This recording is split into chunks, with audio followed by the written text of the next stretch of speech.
Amin. Silakan duduk. Bapak Ibu Saudara yang dikasihi Tuhan, Shalom. Minggu ini adalah minggu menjelang Paskah, minggu menjelang hari kematian Tuhan Yesus, Jumat Agung. Kita akan belajar tentang meneladani keteguhan Kristus dari Matius 16 ayat 21 sampai 28. Matius 16 ayat 21 sampai 28. Saya akan bacakan untuk kita. Pemberitahuan pertama tentang penderitaan Yesus dan syarat-syarat mengikut Dia. Sejak waktu itu Yesus mulai menyatakan kepada murid-muridnya bahwa Ia harus pergi ke Yerusalem dan menanggung banyak penderitaan dari pihak tua-tua, imam-imam kepala, dan ahli-ahli Taurat, lalu dibunuh dan dibangkitkan pada hari yang ketiga. Tetapi Petrus menarik Yesus ke samping dan menegur Dia, katanya, "Tuhan, kiranya Allah menjauhkan hal itu. Hal itu sekali-kali takkan menimpa Engkau."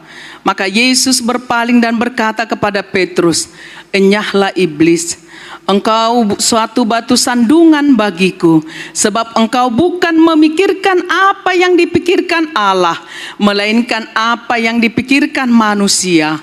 Lalu Yesus berkata kepada murid-muridnya, "Setiap orang yang mau mengikut aku, ia harus menyangkal dirinya, memikul salibnya dan mengikut aku. Karena barang siapa menyelamatkan nyawanya, ia akan kehilangan nyawanya. Tetapi barang siapa kehilangan nyawanya karena aku, ia akan memperolehnya. Apa gunanya seorang memperoleh seluruh dunia, tetapi kehilangan nyawanya? Dan apakah yang dapat diberikannya sebagai ganti nyawanya? Sebab anak manusia akan datang dalam kemuliaannya diiringi malaikat-malaikatnya. Pada waktu itu ia akan membalas setiap orang menurut perbuatannya. Aku berkata kepadamu, sesungguhnya di antara orang yang hadir di sini ada yang tidak akan mati sebelum mereka melihat anak manusia datang sebagai raja dalam kerajaannya." Amin. Berbahagialah setiap orang yang mendengar, merenungkan dan melakukan firman Tuhan itu dalam hidupnya. Meneladani Kristus, meneladani keteguhan Kristus. Kristus teguh menghadapi penderitaan yang diperhadapkan kepadanya. Di dalam ayat 21 dikatakan sejak waktu itu. Sejak waktu kapan? Sejak waktu itu merujuk kepada perikop sebelumnya. Pengakuan Petrus, di mana Tuhan Yesus bertanya kepada murid-muridnya. Kata orang, siapakah anak manusia itu? Kata orang, siapakah aku? Yesus bertanya kepada murid-muridnya. Dan murid-murid itu menjawab. Ada yang mengatakan engkau Yohanes Pembaptis, ada yang mengatakan engkau Elia, ada yang mengatakan engkau Yeremia dan nabi lain. Dan Yesus mengulang pertanyaannya, "Tetapi menurut engkau, siapakah aku ini? Bagimu, siapakah aku ini?" Pertanyaan ini juga yang ditanyakan Yesus hari ini kepadamu. Bagimu, siapakah Kristus itu? Dalam hidupmu yang kau hidupi selama ini, siapakah Kristus itu dalam hidupmu? Dan Petrus menjawab, "Engkau adalah Mesias anak Allah." Engkau adalah Mesias anak Allah. 3,5 tahun Yesus berserta dengan murid-muridnya. Selama ini mereka melihat apa yang Yesus lakukan. Banyak mukjizat yang Yesus lakukan bersama dengan mereka. Banyak hal-hal yang ajaib yang Yesus lakukan, tetapi mereka belum mengenal Yesus. Mereka hanya melihat bahwa Yesus dapat melakukan hal-hal yang hebat. Tetapi hari ini, ketika itu Allah menyatakan itu melalui Petrus, engkau adalah Mesias, anak Allah yang hidup. Sehingga sejak waktu itu, setelah mereka memahami bahwa Yesus adalah anak Allah, bahwa Yesus datang dari sorga, Yesus menyampaikan hal yang luar biasa kepada mereka. Yesus membuat suatu pengakuan kepada murid-muridnya bahwa Dia Mesias yang dinanti-nantikan bangsa Yahudi itu datang ke tengah-tengah dunia ini untuk melaksanakan kehendak Allah Bapa.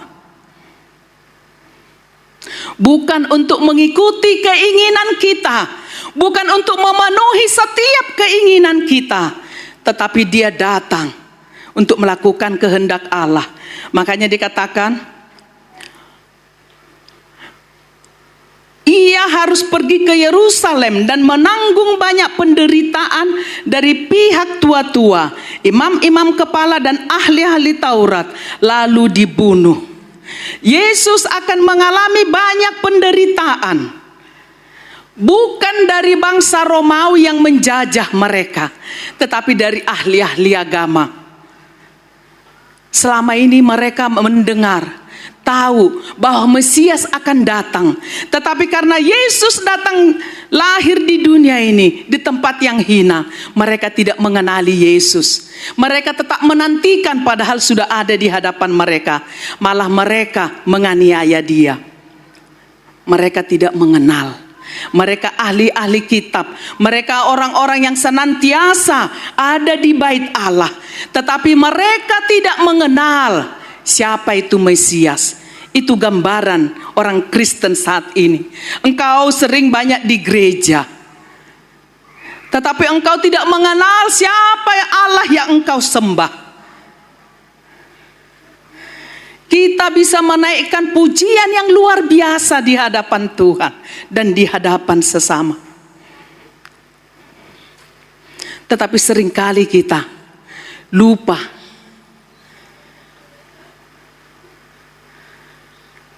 siapa Yesus bagi kita.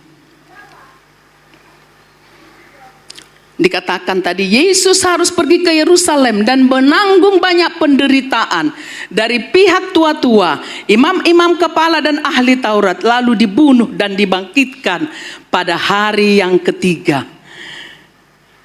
Jalan salib, jalan penuh penderitaan, jalan menuju kematian, itulah jalannya Yesus sebelum Dia menerima kemuliaan.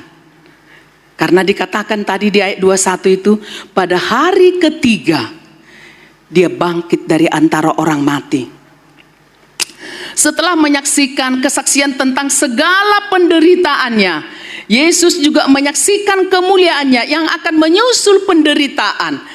Demikian juga setiap kita, penderitaan yang kita alami karena iman kita sebagai orang Kristen tidak hanya berhenti menjadi penderitaan.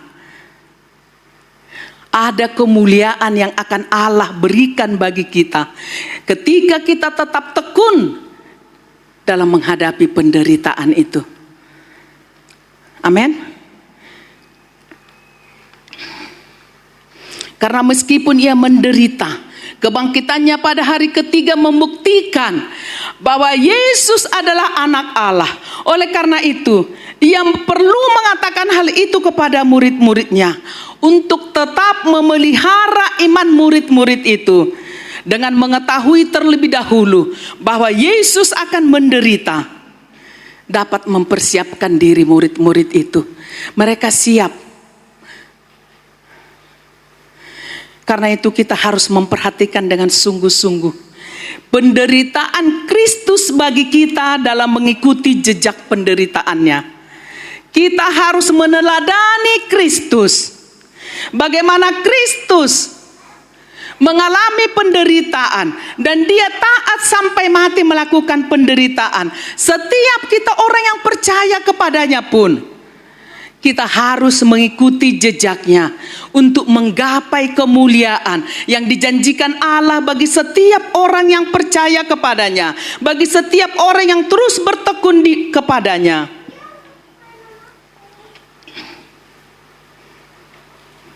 Penderitaan apa yang pernah kita alami untuk melakukan kehendak Allah?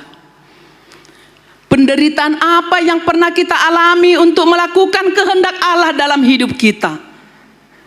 Boro-boro Bu Gembala, kalau aku menderita biasanya karena dosaku, dosa orang-orang di sekitarku. Tetapi Kristus mau kita menderita bukan karena dosa kita, tetapi kita menderita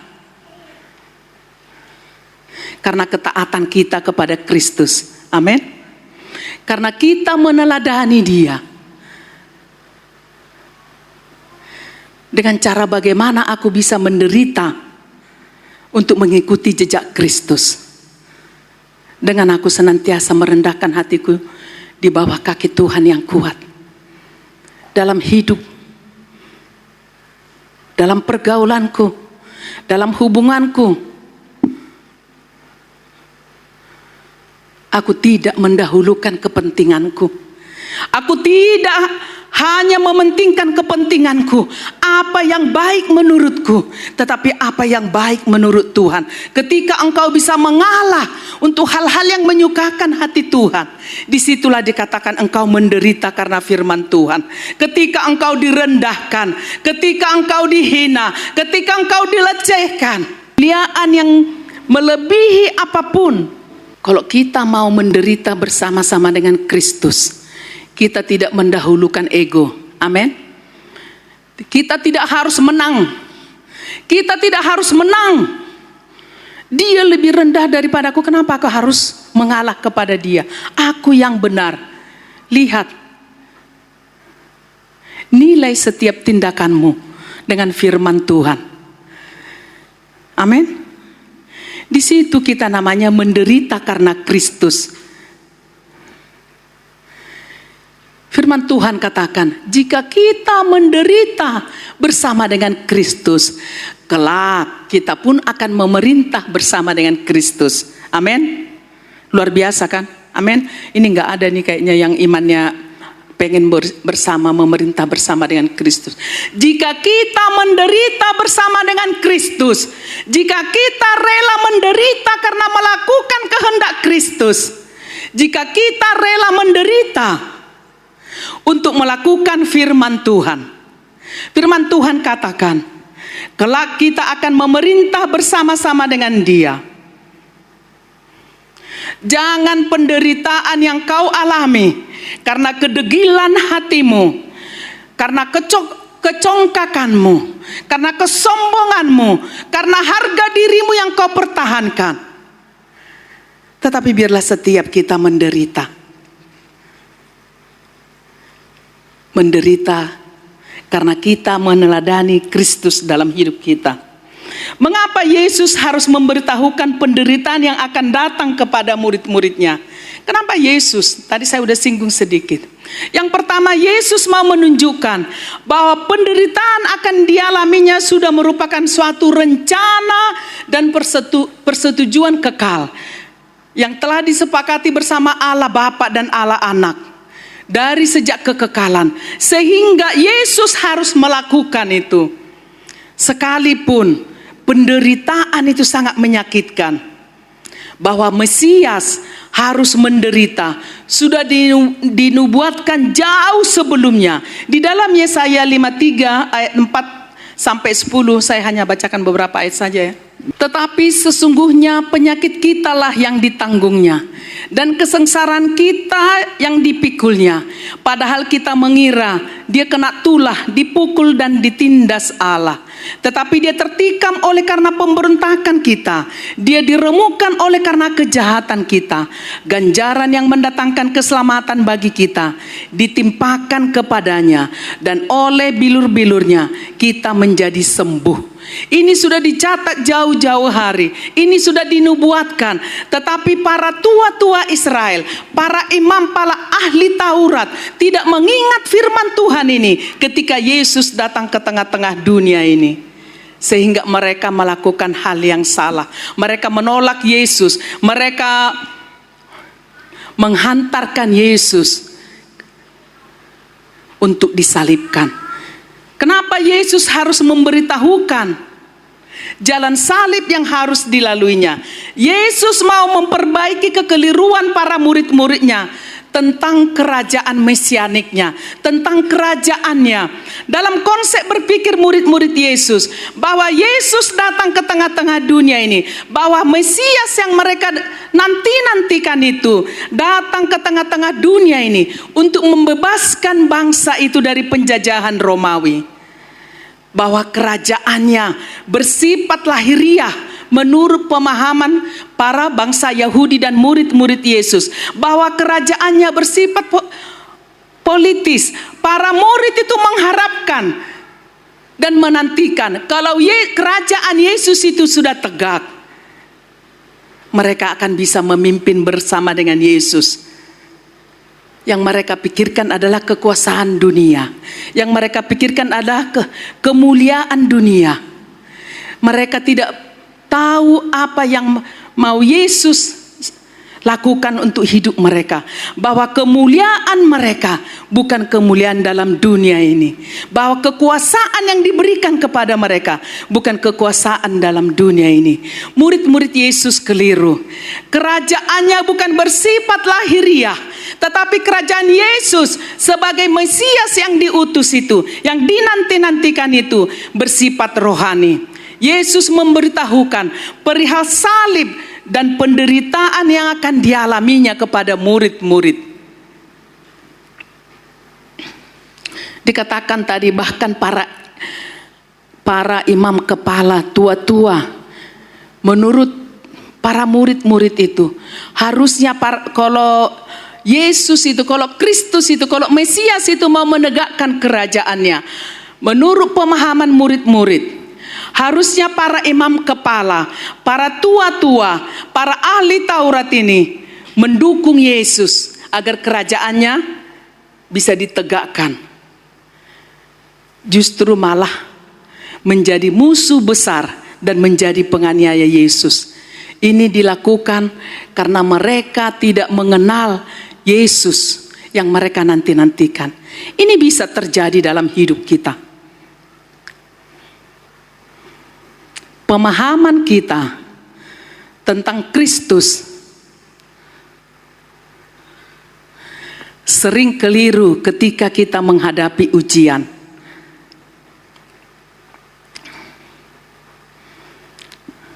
Kita pikir kalau kita jadi orang Kristen, penderitaan itu akan jauh. Kita pikir kalau kita setia mengikut Kristus, segala sesuatunya oke. Tercukupi setiap kebutuhan. Diberkati setiap apa yang kita inginkan. Tetapi kenyataannya tidak seperti itu yang kita dapatkan. Akhirnya membuat kita kecewa karena kita keliru dalam menafsirkan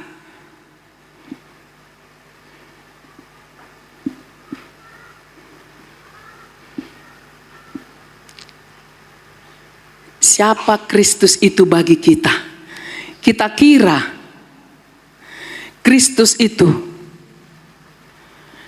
yang selalu siap memenuhi setiap apa yang kita minta, yang selalu siap bersedia memenuhi segala apa yang kita inginkan. Ini yang salah dari kita. Makanya banyak orang kecewa mengiring Yesus. Banyak orang terkaget-kaget sebagaimana murid-murid ketika melihat Yesus menderita. Seperti itu juga kita. Aku sudah setia mengikut Yesus. Aku sudah setia mengiring Yesus, melayani Yesus. Kenapa hidupku hanya seperti ini saja? Karena mataku hanya tertuju kepada keduniawian, kepada hal-hal yang lahiriah. Mataku tidak tertuju kepada kekekalan itu. Tetapi ketika pandanganku kuarahkan kepada kekekalan, aku akan berkata, dalam keadaan terpuruk sekalipun, dalam keadaan susah sekalipun, dalam keadaan sakit tidak berdaya sekalipun, dalam keadaan banyak mengalami masalah karena dosaku atau karena dosa orang di sekitarku, atau karena aku mau melakukan kehendak Kristus dalam hidupku, aku hanya akan berkata, seandainya cawan ini dapat berlalu, tetapi bukan kehendakku Bapa, tetapi biarlah kehendak-Mu yang jadi. Amin. Amin. Ketika itu keluar dari mulut kita, ada kekuatan baru yang Allah limpahkan bagimu. Engkau bukan menjadi orang Kristen yang lemah, engkau akan menjadi orang Kristen yang kuat. Karena pandanganmu terus tertuju kepada Dia. Pandanganmu terus tertuju kepada kemuliaannya. Bahwa penderitaan yang kita alami saat ini, kata firman Tuhan, tidak akan sebanding dengan kemuliaan kelak yang akan kita terima. Amin. Penderitaan apapun yang kita alami, sakit hati apapun yang kau alami saat ini, kesusahan apapun yang kau alami saat ini, pergumulan seperti apapun yang saat ini belum dijawab Tuhan, ingat,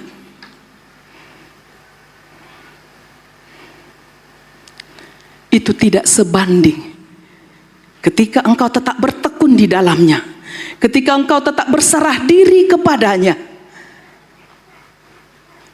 tidak akan sebanding dengan kemuliaan kelak yang akan engkau terima. Amin.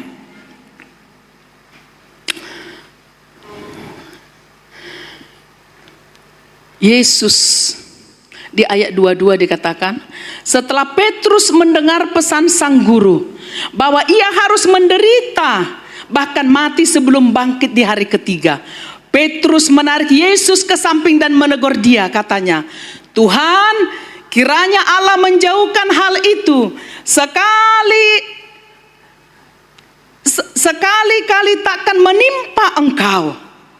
Petrus menolak bahwa Mesias harus menderita, bahkan mati sebelum bangkit di hari ketiga. Petrus menggunakan hikmat manusia.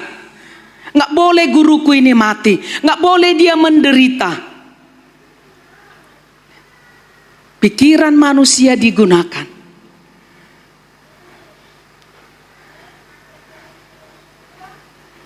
Padahal Kristus telah berkata kepadanya, hal ini harus terjadi. Pendapat Petrus ini sangat manusiawi, karena konsep berpikir orang Yahudi yang saya sampaikan tadi tentang kerajaan mesianik itu, baginya Yesus adalah Mesias yang akan membebaskan mereka dari penjajahan bangsa Roma. Impian mesianik bangsa Yahudi ini adalah impian bukan hanya impiannya Petrus, tetapi impian seluruh orang yang Yahudi pada saat itu. Namun apa yang dipikirkan oleh Petrus beda dengan apa yang dipikirkan Allah.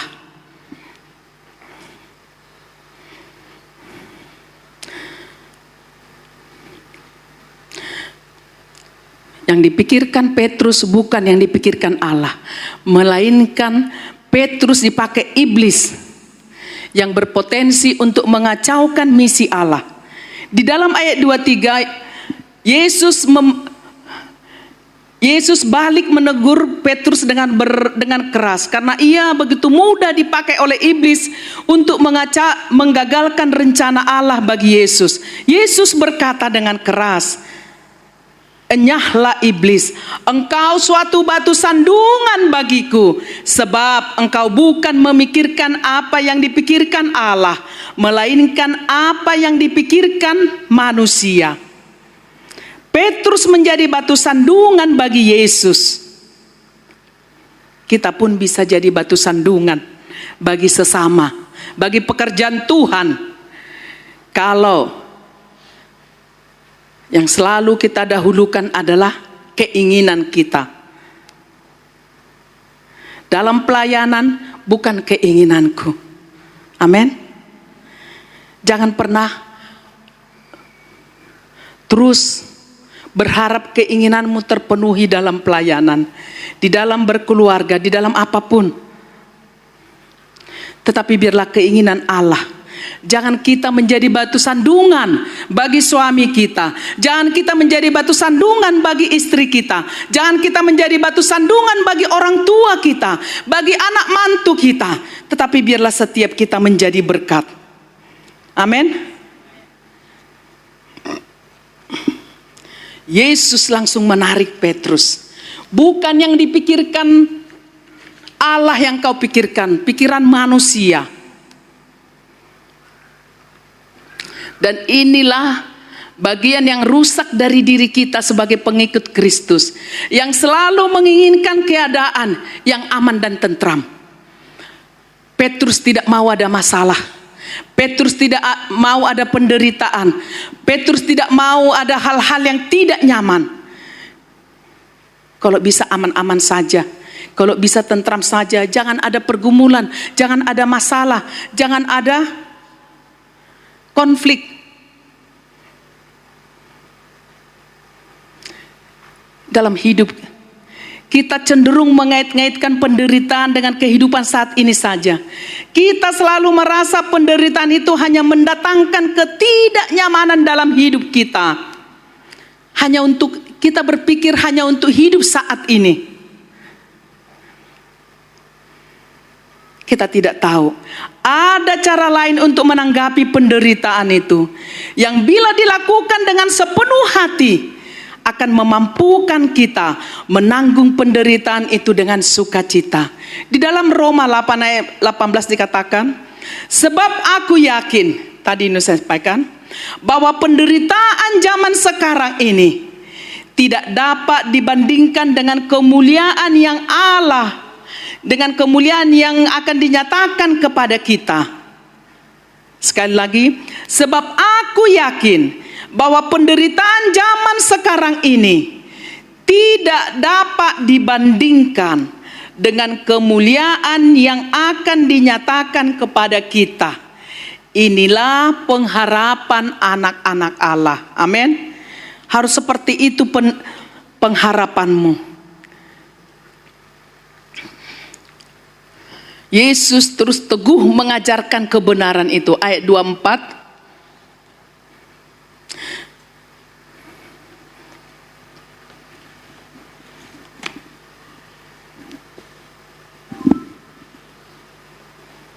Coba kita baca sama-sama ayat 24. Matius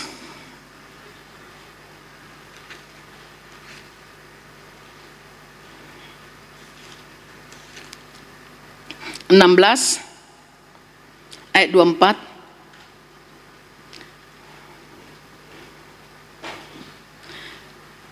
Sampai ayat 26 ya. 1, 2, 3. Setiap orang yang mau mengikut aku, ia harus menyangkal dirinya, memikul salibnya, dan mengikut aku. Karena barang siapa mau menyelamatkan nyawanya, ia akan kehilangan nyawanya. Tetapi barang siapa kehilangan nyawanya karena aku, ia akan memperolehnya. Apa gunanya seorang memperoleh seluruh dunia, tetapi kehilangan nyawanya? Dan apakah yang dapat diberikannya sebagai ganti nyawanya? Terima kasih. Ketika Yesus memanggil para muridnya, ia mengucapkan sebuah kata perintah, ikutlah aku. Ikutlah aku. Murid Kristus yang sejati adalah seorang yang mengikut Dia di dalam menjalankan tugas, di dalam kehidupan. Terus akan mengikuti jejak Yesus, terus akan mengikuti teladan Yesus. Seorang murid Kristus akan mengikut Yesus seperti domba mengikuti gembalanya. Dia mengikuti kemana gembala itu berjalan, dia ke sana. Karena dia tahu gembala itu tidak akan membawa dia kepada hal yang membinasakan. Gembala itu menuntun dia. Demikian juga setiap kita murid Kristus. Kita seperti domba yang mengikuti jejak dari gembala itu. Seperti pelayan yang mengikuti tuannya. Seperti prajurit yang mengikuti komandannya. Demikianlah setiap orang Kristen di dalam mengikut Kristus. Seorang pengikut Kristus adalah orang yang menuju kepada tujuan akhir yang sama dengan Kristus. Kemana tujuan Kristus? Kesitulah ketujuan setiap pengikutnya. Kemana tujuannya? Kemuliaan Allah dan kemuliaan di sorga. Itulah tujuannya. Ia harus seorang yang berjalan di jalan yang sama dengan yang dilalui Kristus. Engkau tidak bisa mengikuti Kristus, tetapi engkau selalu mengikuti keinginanmu. Engkau selalu mengikuti keinginan dunia ini. Kalau engkau mau mengikut Kristus, jejak Kristus itu harus kau ikuti. Amin. Teladan Kristus itu harus engkau ikuti. Itu perlunya kita harus banyak tahu firman Tuhan. Bagaimana engkau mengikuti jejak Kristus kalau firman Tuhan aja jarang kau baca? Ikuti jejak Kristus. Yesus menegaskan kepada murid-muridnya, pentingnya mereka mengikut Dia. Mengikut Yesus berarti hidup menyangkal diri dan memikul salib. Mengikut Yesus berarti hidup menyangkal diri dan memikul salib. Apa itu menyangkal diri? Menyangkal diri berarti tidak hidup untuk diri sendiri, tidak hidup untuk kesenangan sendiri, tetapi hidup untuk menyenangkan Tuhan. Amin. Makanya setiap kita bertindak, setiap kita berkomunikasi, setiap kita berinteraksi satu sama lain dimanapun itu, ingat, kita sebagai pengikut Kristus harus menyangkal diri. Kita tidak hidup untuk diri sendiri. Artinya apa? Setiap derap langkah kita sesuaikan dengan keinginan Kristus. Amin. Penyangkalan diri ini memang sesuatu yang sangat sukar dilakukan kalau kita tidak ada kerendahan hati untuk melakukan firman Tuhan. Karena daging kita ini pengen kita hebat. Karena daging kita ini terus memberontak. Kita pengen dihargai berapapun harganya. Kita pengen lebih dari orang lain berapapun harganya. Kita tidak mengingat. Untuk pengikut Kristus, kita harus menyangkal diri. Meneladani Dia dalam setiap derap langkah kita. Memikul salib berarti menderita. Ini harus kita perhatikan. Memikul salib, menderita karena taat kepada Kristus, menderita karena taat kepada Yesus. Memikul salib. Salib itu kan beban. Salib itu ditaruh di sini menjadi beban. Orang yang mau memikul salibnya, dia akan taat apapun yang Yesus mau dari hidupnya. Menyangkal diri dan memikul salib sama dengan bersedia kehilangan nyawa. Di ayat 25 itu dikatakan, bersedia kehilangan nyawa karena Yesus. Sebaliknya, mempertahankan nyawa sampai menyangkal Yesus berarti menolak Yesus. Yesus memberikan perbandingan. Apa artinya mempertahankan nyawa dengan cara beroleh seisi dunia, tetapi justru kehilangan nyawanya? Apa artinya engkau mendapatkan segalanya, apalagi yang kau dapatkan hanya sedikit? Engkau menyangkal Yesus, engkau melupakan Yesus, mengikut yang lain, padahal yang kau dapatkan juga tidak ada apa-apanya. Kalau seluruh dunia pun kau dapatkan, kata firman Tuhan, tidak bisa itu untuk membeli nyawamu. Amin. Jangan pernah ada yang meninggalkan Yesus. Apapun yang kau alami, penderitaan seperti apapun yang kau hadapi, jangan pernah menyangkal Yesus. Jangan pernah takut untuk berkorban, untuk melakukan kehendak Allah. Tidak ada harta seisi dunia yang bisa menjamin nyawa manusia. Sebaliknya, kalau bersedia mengikuti Yesus, walaupun risikonya aniaya, harga diri, dibunuh oleh dunia ini, tetapi nyawa kita akan diselamatkan oleh Yesus. Hidup selamanya di bumi bukan menjadi tujuanmu dan tujuanku. Hidup selamanya di bumi bukan tujuan pengikut Kristus. Kita hanya sementara di tempat ini. Hanya sementara. Hidup ini tidak ada yang kekal. Kita hanya sementara. Untuk itu para pengikut Yesus bukan mencari kemuliaan dunia, melainkan kemuliaan sorgawi yang akan diberikan oleh Yesus sebagai upah bagi pengikut yang setia saat Yesus datang dalam kemuliaan Bapa. Jangan kita menjadi orang Kristen, orang Kristen yang menghalalkan segala cara dalam berbagai sendi kehidupan, sehingga identitas kita sebagai orang Kristen itu hilang. Tidak ada beda kita dengan orang lain. Orang Kristen itu harus hidup berbeda dengan orang lain. Orang Kristen tidak boleh mengikuti gaya dunia ini. Yang penting aku senang, yang penting aku mendapatkan, yang penting setiap pengikut Kristus harus benar-benar meneladani Yesus. Berani kehilangan nyawa karena kebenaran dan demi upah kemuliaan surga yang Yesus janjikan. Saya akan akhiri khotbah ini dengan kita baca 1 Korintus 15 ayat 19.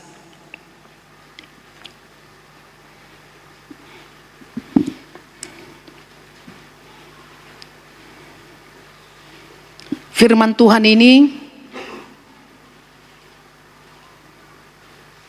merema dalam hidup saya, sehingga apapun yang saya alami dalam pelayanan, apapun yang saya alami dalam pengiringan saya kepada Kristus, firman ini saya pegang, bahwa hidupku, bahwa pengharapanku kepada Kristus bukan hanya hari ini. Kita baca bersama-sama 1, 2, 3. Jikalau kita hanya dalam hidup ini saja menaruh pengharapan pada Kristus, maka kita adalah orang-orang yang paling malang dari segala manusia. Kalau dalam hidup ini engkau mengharapkan pengharapanmu kepada Kristus hanya untuk materi, hanya untuk kesehatan, hanya untuk berkat yang sementara, firman Tuhan katakan, engkau adalah orang yang paling malang dari segala manusia. Untuk itu, Bapak Ibu Saudara yang dikasihi Tuhan, apapun yang kau alami dalam hidup, pergumulan apapun yang belum dijawab Tuhan dalam hidupmu, penderitaan apapun yang kau alami dalam hidup, arahkan terus pandanganmu kepada Kristus. Kristus yang mengasihimu, Kristus yang merendahkan dirinya bagimu untuk memberikan kemuliaan yang kekal itu bagimu. pengharapan kita bukan hanya di dunia ini. Pengharapan kita ada dalam kekekalan itu. Sehingga dalam menjalani hidup ini, kita tetap tangguh, kita tetap kuat bersama dengan Kristus yang kita sembah itu. Amin. Mari kita tundukkan kepala.